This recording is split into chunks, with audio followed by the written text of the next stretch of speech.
Hello children, welcome to असा education. आज हम करेंगे 7वीं क्लास की हिंदी की किताब दूरबा का 8वां चैप्टर काबुलीवाला। इसके हम करेंगे प्रश्नोत्तर। तो आइए देखते हैं कि आपका पहला प्रश्न क्या है।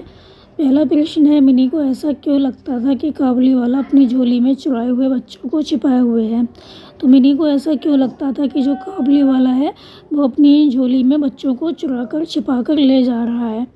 तो आंसर हुआ कि काबुलीवाले के पास एक बड़ा सा झोला होता था और वो उसे सदैव अपने कंधे पर रखता था। उसे देखकर उसके मन में यह विश्वास हो गया था कि जो काबुलीवाला है अपनी झोली में 2-4 बच्चे चुरा कर छिपा लेता है।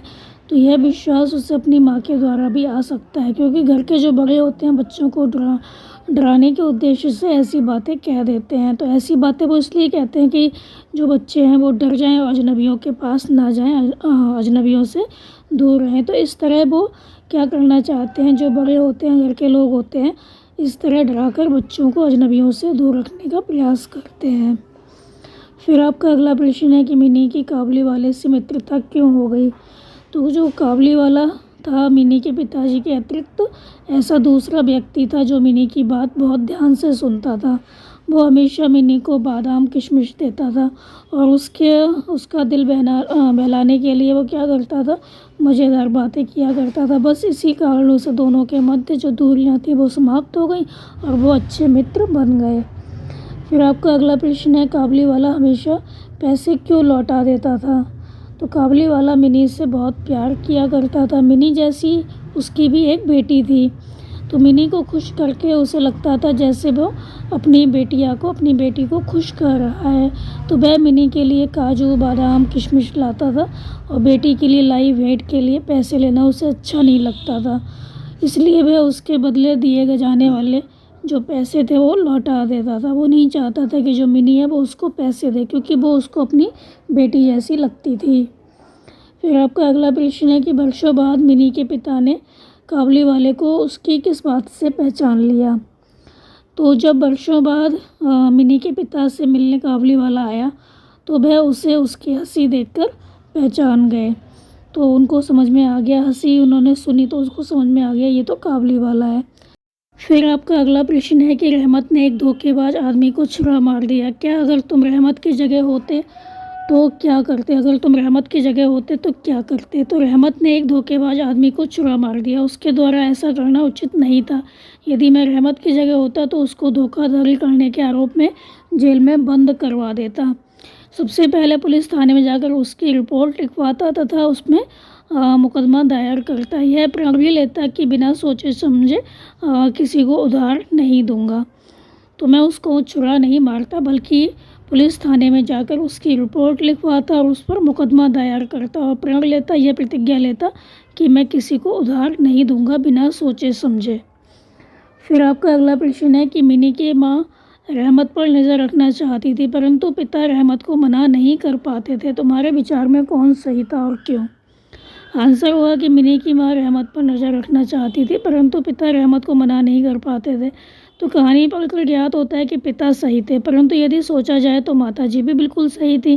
किसी भी व्यक्ति की सूरत पर नहीं लिखा होता कि वो अच्छा है कि बुरा। तो माँ अपने बच्चे के प्रति सचेत थी और पिताजी को भी ऐसा करने के लिए कहती थी। वह जानती थी कि लोग बच्चों की मासूमियत का फ़ायदा उठाते हैं। यदि माँ पिता सचेत हैं तो वे अपने बच्चों को सुरक्षित रख सकते हैं। इसलिए हमारे विचार से माताजी भी बिल्कुल सही थी। फिर आपका अगला प्रश्न है कि मान लो तुम मिनी हो, अब अपनी कहानी पूरी कक्षा में सुनाओ। तो यह मानकर चलो कि तुम मिनी हो और अपनी कहानी सुनाओ। तो मेरा नाम मिनी है, मेरे पिताजी का नाम, जो भी आपके पिताजी का नाम है वो आप यहाँ पर लिख सकते हैं। तो मेरे पिताजी एक लेखक हैं, डॉक्टर हैं, कुछ भी आप लिख सकते हैं। और मेरे जो माँ है, मेरी जो माताजी हैं वो एक गृहिणी हैं, हाउस वाइफ हैं। तो जो भी आपकी माताजी हैं वो यहाँ पर लिख सकते हैं। मैं घर में सबसे छोटी हूँ, इसलिए सबकी लाडली हूँ। पिताजी तो हमेशा मुझे गोद में बिठाए रखते हैं, परंतु माताजी कुछ सख्त हैं।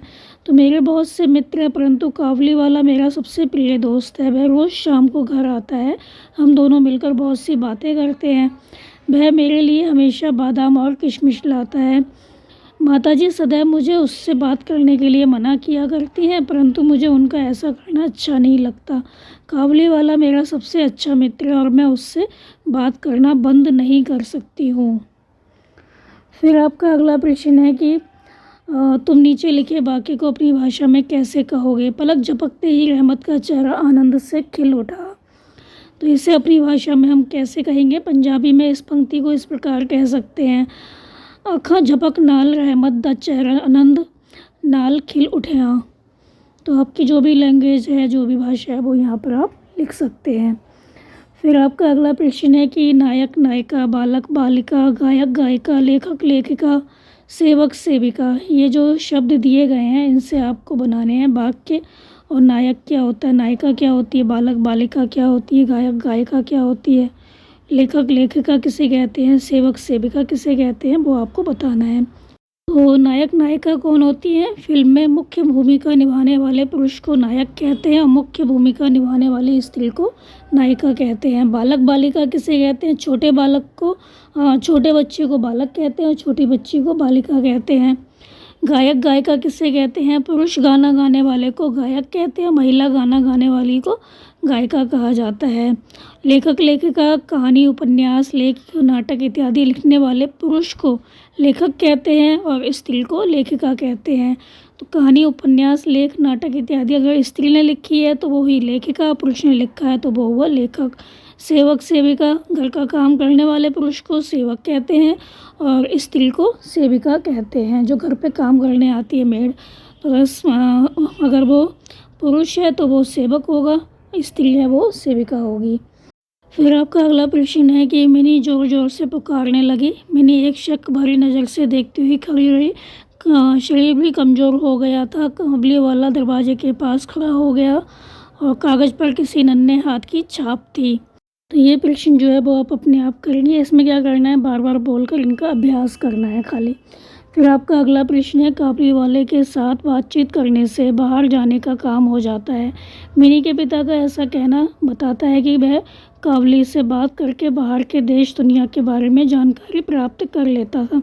आज उसके अलावा और किन किन साधनों से देश विदेश के बारे में जानकारी प्राप्त की जा सकती है। तो काबली वाले के साथ बातचीत करने से क्या होता है, जो पिताजी है उनको पता चल जाता है कि बाहर की दुनिया कैसी है, बाहर क्या चल रहा है।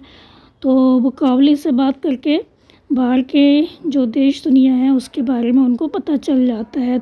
इसके अलावा और किन किन साधनों से देश विदेश के बारे में जानकारी प्राप्त की जा सकती है। तो निम्नलिखित साधनों से जानकारी प्राप्त की जा सकती है।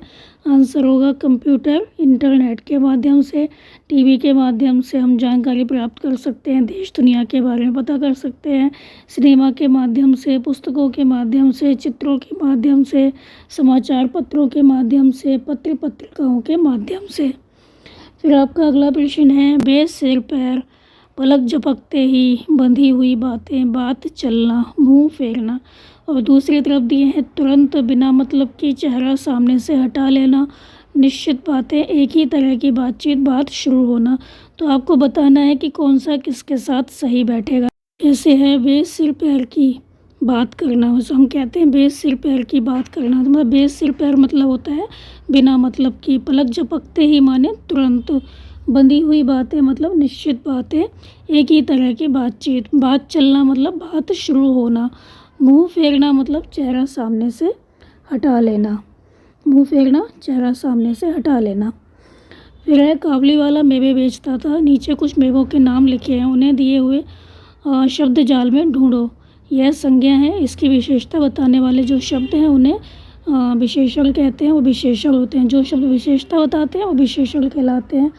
तो यहाँ पे कौन कौन से मेवों के नाम हैं। पहला है काजू, और फिर है काजू के नीचे किशमिश, और फिर है पिस्ता, छुआरा, अखरोट और बादाम। आपका अगला प्रश्न है कि यहाँ पर एक बॉक्स बना हुआ है जिसमें कि चित्र बने हुए हैं। तो आपको यह देखना है कि कौन से खाने में कौन सा चित्र है, उसका नाम लिखना है। जैसे पहले खाने में घड़ा है, तीसरे खाने में सांप है, पाँचवें खाने में पगड़ी है, छठे खाने में कुर्ता है, नौवें खाने में गिलास है, आठवें खाने में चूहा है, दूसरे खाने में सीढ़ी है, सातवें खाने में मोर है, मोर हमारा राष्ट्रीय पक्षी है, चौथे खाने में मुखौटा है, इसे हम चेहरे पर लगाते हैं।